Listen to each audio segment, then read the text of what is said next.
a gente tava falando sério, vamos falar sério de outra coisa. Vamos lá. Por mais divertido, por mais engraçado, por mais que a gente, sei lá, faça troça, né? E eu vivo fazendo troça com as coisas que a gente vê da política. Ontem a gente viu, pelo segundo dia seguido, a votação no Supremo Tribunal Federal, em que os ministros debateram um tema importante. E o voto mais aguardado de ontem era o voto do ministro Marco Aurélio Mello, que foi recheado de reclamação, mimimi, queixa, destratou o presidente, alertas, foi mal educado, né? Avisos, né? alertas, avisos, etc. e tal. E a gente se diverte toda vez que acontece esse tipo de coisa. A gente já viu várias vezes no Supremo Tribunal Federal, ministro A e ministro B se pegando. Já houve cenas antes da TV Justiça em que ministro do Supremo levantou, tirou a capa, jogou no chão e foi embora. O ministro Moreira Alves, já falecido, tão famoso quanto competente, talentoso ministro, ele deixava os outros enlouquecidos. O Joaquim Barbosa fazia o mesmo. O Gilmar Mendes faz o mesmo, né? Ele e o Luiz Roberto Barroso protagonizaram algumas discussões muito curiosas, né? Mas o que a gente tem que extrair disso tudo é o seguinte: o que aconteceu ontem, né? O que aconteceu anteontem e ontem, e o que se pode dizer hoje, e você deu a notícia há pouco. Tirou-se uma conclusão, chegou-se a uma decisão. O Brasil amanheceu hoje mais organizado do que estava antes dessa sessão, que durou 2 dias. A gente sabe agora, e a gente não é muito importante, porque se a gente entrar nessa discussão, a gente vai entrar na condição daquilo que os ministros do Supremo chamam de paciente, né? Que é o alvo da prisão preventiva. Mas os milhares de juízes que tem no Brasil precisavam saber o seguinte: vem cá, aprovaram uma lei no Congresso Nacional dizendo no seu artigo 316, parágrafo único, que se em 90 dias a gente não fizer nada, tem que soltar os caras. E aí é para soltar? Marco Aurélio tinha entendido que sim, decisão monocrática. Monocrática. Parênteses. Se a gente pegar o número de decisões monocráticas tomadas no ano passado e comparar com o todo, o tribunal tomou 115 mil, quase 116 mil decisões no ano passado, que é uma barbaridade, né? É uma barbaridade. A Suprema Corte Americana tomou 100 decisões. Ou lá trabalham pouco e, portanto, devem ser criticados, ou aqui não dá para ler 115 mil processos, nem com 11 juízes, mas 115 mil decisões, das quais 85% foram monocráticas. E assim vai. Se você pegar de 2010 para cá, você vai ver isso. Então, monocrático, monocrático, monocrático, monocrático.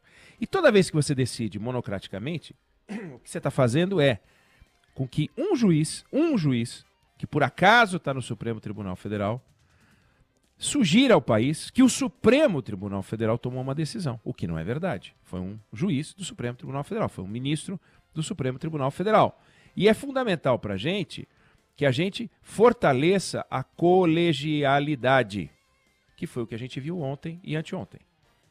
E não o que a gente viu com a decisão do ministro Marco Aurélio e outras tantas decisões que foram tomadas.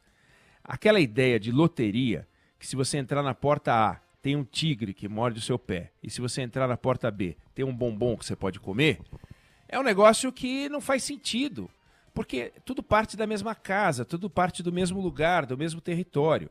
Então ontem a aula que o Supremo deu foi uma aula sobre como o Brasil ganha toda vez que eles se sentam e ainda que se matem, tiram por seja lá que placar. Ontem foi um placar acachapante, o Marco Aurélio tomou uma escovada conceitual. Como ele tinha direito a voto, o placar não foi a 0. Porque não dá para fazer gol contra no Supremo, né? Se fosse... ele fez um gol contra, mas não dá para fazer gol contra, dá para fazer no futebol. Aí pode ser 5-0, mas na verdade foi 4-1, é que um gol foi contra. Então contou para o time atacante, mas foi da defesa, não vale. Então o Marco Aurélio fez um gol contra.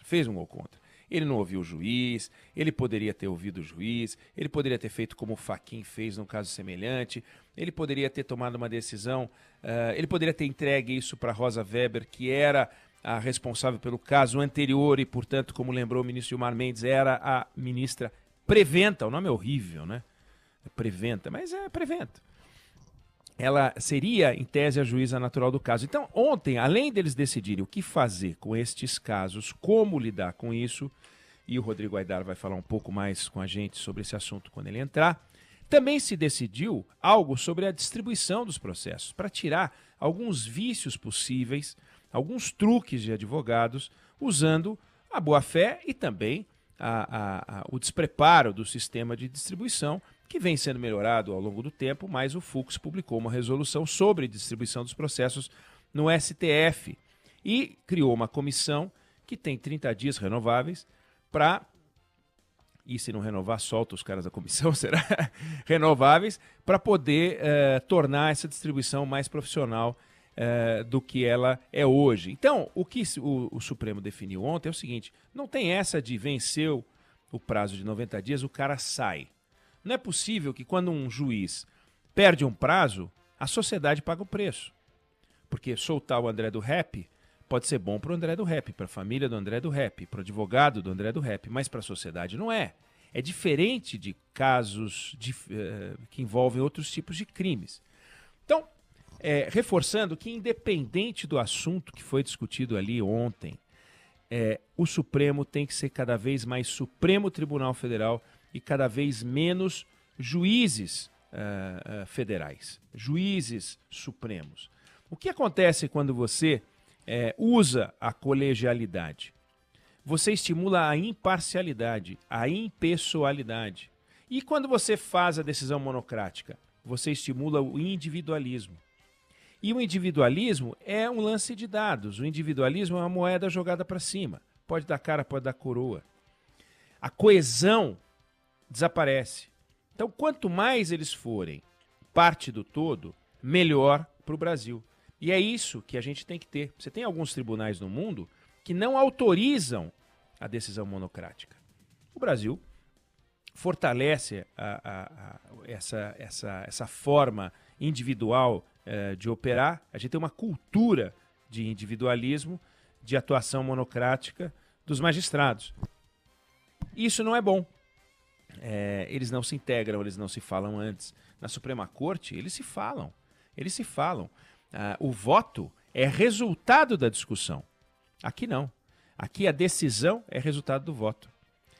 O voto lá é resultado de uma discussão que, por acaso, chega em algum lugar. Então, a Suprema Corte Americana estimula o debate, estimula a troca, estimula o confronto anterior de ideias e posterior na hora do voto. O voto sai um voto coeso.